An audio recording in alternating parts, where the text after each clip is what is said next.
Nous sommes de retour en direct dans votre émission du 25 avril 2025 du live de TV Finance, votre émission quotidienne qui s'attache à décrypter, comprendre, analyser l'actualité et éventuellement modéliser son impact sur les évolutions des marchés financiers. Et pour bien comprendre comment eh bien, cette actualité impacte notamment l'indice phare parisien, eh bien, j'ai le plaisir de retrouver en direct Antoine Quesada. Bonjour Antoine.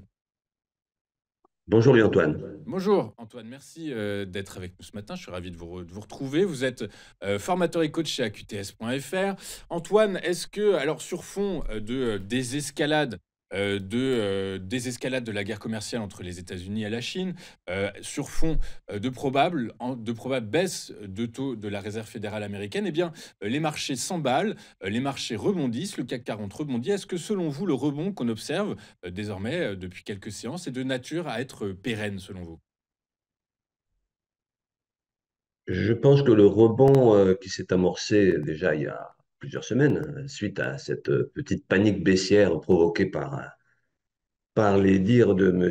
Trump, ce rebond est en train à taper ce qui pouvait être pour moi, à mes yeux, un objectif presque maximale de ce rebond, c'est-à-dire un rebond de 50% de Fibonacci. On le voit bien ici sur l'écran avec le graphique en hebdomadaire.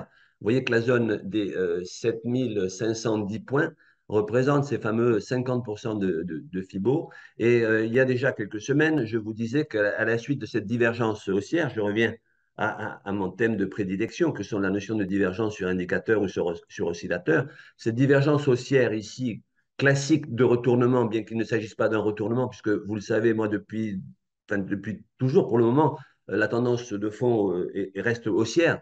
Et je vous avais dit que pour qu'elle s'invalide, pour qu'elle se retourne, quand je dis de fond, de long terme, moyen long terme, hein, ici à l'échelle de l'hebdomadaire, voire même à l'échelle du mensuel,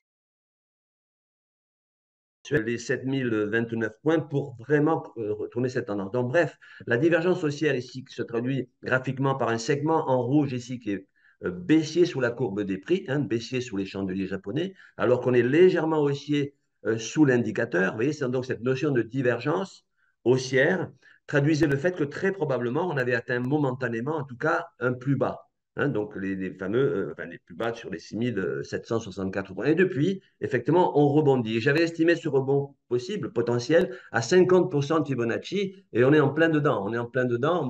On a tenté de le dépasser ce matin avec un gap haussier, mais on coince un petit peu dessus. C'est une zone qui va être très compliquée. C'est pour répondre à votre question. Effectivement, ce rebond auquel on pouvait douter, mais évidemment, en fonction de ce que dit M. Trump et en fonction de l'environnement géopolitique notamment, on pouvait penser qu'il était possible. Dans tout cas, ce rebond, il touche maintenant à des résistances.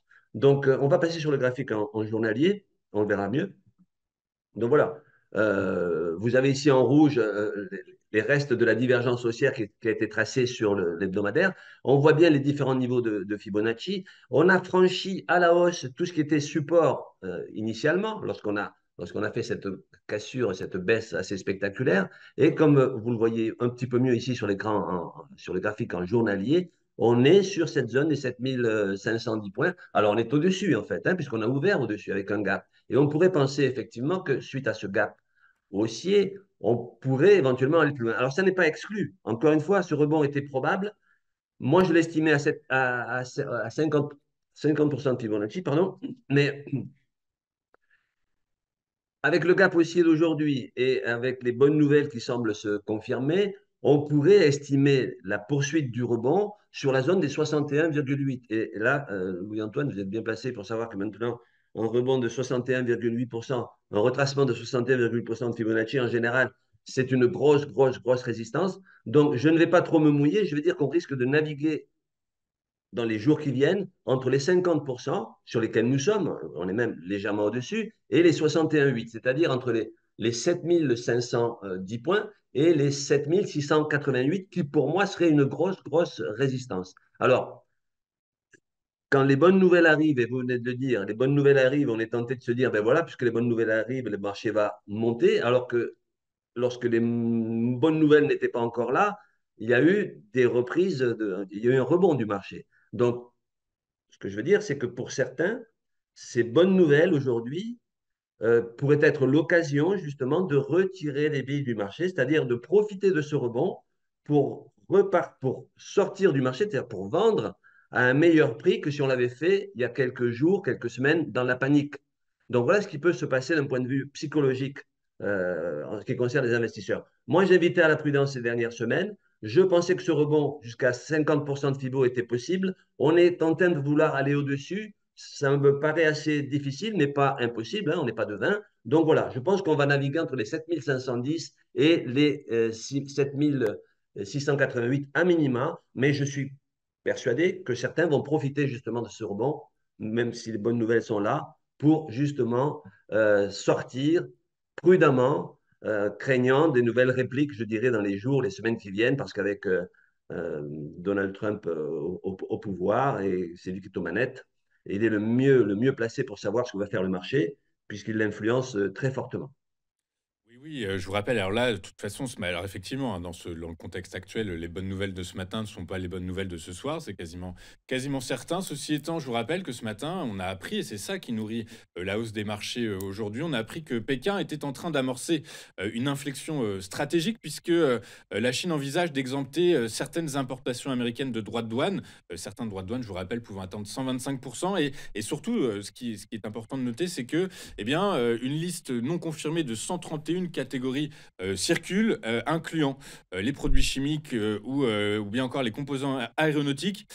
Sachez surtout que les semi-conducteurs sont aussi ciblés, mais évidemment les puces IA ne le sont pas. Donc voilà, donc c'est ce qui porte ce matin les marchés financiers, les investisseurs rassurés par la désescalade de la guerre commerciale sino-américaine. Mais comme vous l'avez très justement dit Antoine, les bonnes nouvelles de ce matin ne sont pas celles de ce soir. La volatilité est importante, elle devrait le rester, puisque de toute façon, je vous rappelle aussi qu'à Washington, il y a des négociations en cours entre des délégations sud-coréennes et des délégations japonaises avec les autorités locales pour tenter de trouver des issues favorables à ces tarifs douaniers. Donc voilà, l'issue de ces négociations eh bien, déterminera l'évolution des marchés financiers à l'avenir, dans un très très proche avenir. Merci beaucoup Antoine d'avoir été avec nous ce matin. Antoine Merci à vous. Quesada, vous êtes trader, formateur et coach chez AQTS.fr et avec nous tous les vendredis matins pour nous expliquer eh bien, comment il est intéressant de trader l'indice phare parisien. Merci beaucoup Antoine. Je vous souhaite une excellente journée. Je vous donne rendez-vous eh bien, la semaine, non pas la semaine prochaine, dans 15 jours, puisque la semaine prochaine ce sera férié. Et bah écoutez, à très bientôt. Antoine, Je serai sur votre antenne lundi, ça ne sera pas vous, eh, exceptionnellement lundi eh, et mardi prochain. ouais, c'est ça, exactement. Bah écoutez, au plaisir de vous entendre. Antoine, je vous souhaite un excellent week-end en tout cas. Et nous, de notre côté, bah écoutez, on marque une courte page de publicité et on se retrouve dans un instant avec le point stratégique d'Éric Galliaga tout de suite sur TP.